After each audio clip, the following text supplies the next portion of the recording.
തമിഴ്നാട് വഖഫ് ബോർഡിന്റെ പ്രവർത്തനങ്ങൾ മരവിപ്പിച്ച മദ്രാസ് ഹൈക്കോടതി ഉത്തരവ് സുപ്രീം കോടതി സ്റ്റേ ചെയ്തത് സംസ്ഥാനത്തെ മുസ്ലിം ന്യൂനപക്ഷ രാഷ്ട്രീയത്തിലും നിയമവൃത്തങ്ങളിലും വലിയ ചർച്ചകൾക്ക് വഴി തുറന്നിരിക്കുകയാണ്. വഖഫ് ബോർഡ് പുനഃസംഘടനയുമായി ബന്ധപ്പെട്ട സാങ്കേതിക തർക്കങ്ങളാണ് രാജ്യത്തെ പരമോന്നത നീതിപീഠത്തിന് മുന്നിലെത്തിയത്. ചീഫ് ജസ്റ്റിസ് സൂര്യകാന്ത്, ജസ്റ്റിസുമാരായ ജോമല്യ ബാഗ്ചി, വിപുൽ പഞ്ചോലി എന്നിവരടങ്ങുന്ന മൂന്നംഗ ബെഞ്ചാണ് മദ്രാസ് ഹൈക്കോടതിയുടെ വിവാദ ഉത്തരവ് സ്റ്റേ ചെയ്തത്. ഇതോടെ തമിഴ്നാട് വഖഫ് ബോർഡിന് തടസ്സങ്ങളില്ലാതെ പ്രവർത്തനം തുടരാൻ വഴി തെളിഞ്ഞു. വഖഫ് ബോർഡ് രൂപീകരണത്തിൽ പാലിക്കേണ്ട ചില നിശ്ചിത വ്യവസ്ഥകൾ തമിഴ്നാട് സർക്കാർ ലംഘിച്ചു എന്നതായിരുന്നു പ്രധാന ആരോപണം. ബോർഡിൽ 2 അമുസ്ലിം അംഗങ്ങളെയും ഒരു പ്രൊഫഷണലെയും ഉൾപ്പെടുത്തണമെന്ന ചട്ടം പാലിക്കപ്പെട്ടില്ലെന്ന് ചൂണ്ടിക്കാട്ടിയാണ് ഹർജിക്കാരൻ കോടതിയെ സമീപിച്ചത്.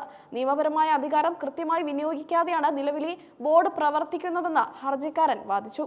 വഖഫ് നിയമപ്രകാരം നിഷ്കർഷിച്ചിട്ടുള്ള അംഗസംഖ്യയും വിഭാഗീയതയും പാലിക്കാത്ത ബോർഡിന് നിയമസാധുതയില്ലെന്നായിരുന്നു ഹൈക്കോടതിയുടെ നിരീക്ഷണം. കഴിഞ്ഞ ജനുവരി 8-നാണ് മദ്രാസ് ഹൈക്കോടതി വഖഫ് ബോർഡിന്റെ എല്ലാ പ്രവർത്തനങ്ങളും നിർത്തിവെക്കാൻ ഉത്തരവിട്ടത്.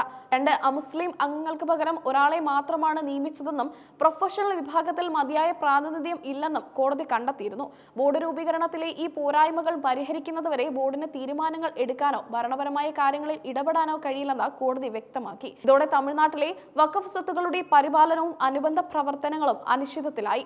ഹൈക്കോടതി ഉത്തരവിനെതിരെ തമിഴ്നാട് വഖഫ് ബോർഡിന് വേണ്ടി മുതിർന്ന അഭിഭാഷകൻ പി. വിൽസൺ സുപ്രീം കോടതിയിൽ ശക്തമായ വാദങ്ങൾ നിരത്തി. ബോർഡിൽ നിലവിൽ 8 അംഗങ്ങളെ നിയമിച്ചിട്ടുണ്ടെന്നും ബാക്കിയുള്ള നിയമനങ്ങൾ പ്രായോഗികമായ ചില ബുദ്ധിമുട്ടുകൾ കാരണമാണ് വൈകുന്നതെന്നും അദ്ദേഹം കോടതിയെ ബോധിപ്പിച്ചു.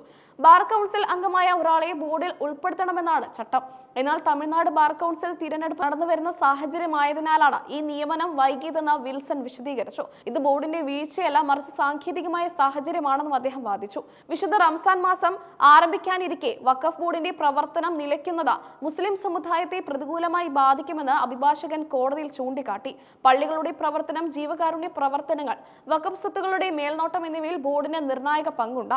ഇത്തരമൊരു സാഹചര്യത്തിൽ ബോർഡിന്റെ പ്രവർത്തനം പൂർണ്ണമായും തടയുന്നത് ഭരണപരമായ സ്തംഭനാവസ്ഥയ്ക്ക് കാരണമാകുമെന്നും അദ്ദേഹം വാദിച്ചു.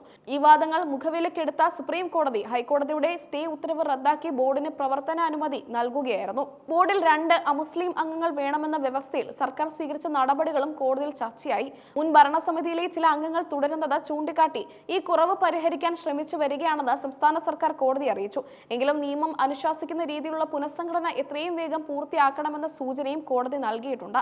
നിലവിലെ അംഗങ്ങൾ വെറും പകരക്കാരല്ലെന്നും നിയമപരമായ യോഗ്യതയുള്ളവരാണെന്നും സർക്കാർ കോടതിയിൽ ആവർത്തിച്ചു. DMK സർക്കാരിനെ സംബന്ധിച്ചിടത്തോളം സുപ്രീം കോടതിയുടെ ഈ സ്റ്റേ വലിയ ആശ്വാസമാണ്. വഖഫ് ബോർഡിന്റെ പ്രവർത്തനം തടസ്സപ്പെട്ടത് സർക്കാരിന്റെ വീഴ്ചയായി പ്രതിപക്ഷം ഉയർത്തിക്കാട്ടിയിരുന്നു. എന്നാൽ സുപ്രീം കോടതിയിൽ നിന്ന് അനുകൂല വിധി സമ്പാദിക്കാനായത് സർക്കാരിന്റെ നിയമപരമായ വിജയമായി വിലയിരുത്തപ്പെടുന്നു. വഖഫ് സ്വത്തുക്കൾ കയ്യേറുന്നതിനെതിരെയും അഴിമതിക്കെതിരെയും കർശന നടപടികൾ സ്വീകരിച്ചു വരുന്ന ബോർഡിനെ തകർക്കാൻ ബോധപൂർവമായ ശ്രമങ്ങൾ നടക്കുന്നുണ്ടെന്ന് ബോർഡ് അനുകൂലികൾ ആരോപിക്കുന്നു. എന്നാൽ നിയമപരമായ കൃത്യത ഉറപ്പാക്കണമെന്നാണ് ഹർജിക്കാരുടെ പക്ഷം. സുപ്രീം കോടതിയുടെ സ്റ്റേ നിലവിൽ വന്നതോടെ തമിഴ്നാട് വഖഫ് ബോർഡ് പൂർണ്ണതോതിൽ പ്രവർത്തനം പുനരാരംഭിക്കും. ബാർ കൗൺസിൽ തിരഞ്ഞെടുപ്പിന് ശേഷം പ്രൊഫഷണൽ അംഗത്തെ നിയമിക്കാനുള്ള നടപടികൾ സർക്കാർ വേഗത്തിലാക്കും. മദ്രാസ് ഹൈക്കോടതിയിലെ പ്രധാന കേസ് ഇപ്പോഴും നിലനിൽക്കുന്നുണ്ടെങ്കിലും സുപ്രീം കോടതിയുടെ ഇടക്കാല ഉത്തരവ് ബോർഡിന് വലിയ സുരക്ഷാ കവചമാണ് നൽകുന്നത്. വഖഫ് നിയമങ്ങളിലെ ചട്ടങ്ങൾ കർശനമായി പാലിച്ചുകൊണ്ട് തന്നെ മുന്നോട്ടു പോകാനാണ് ബോർഡിന്റെ തീരുമാനം.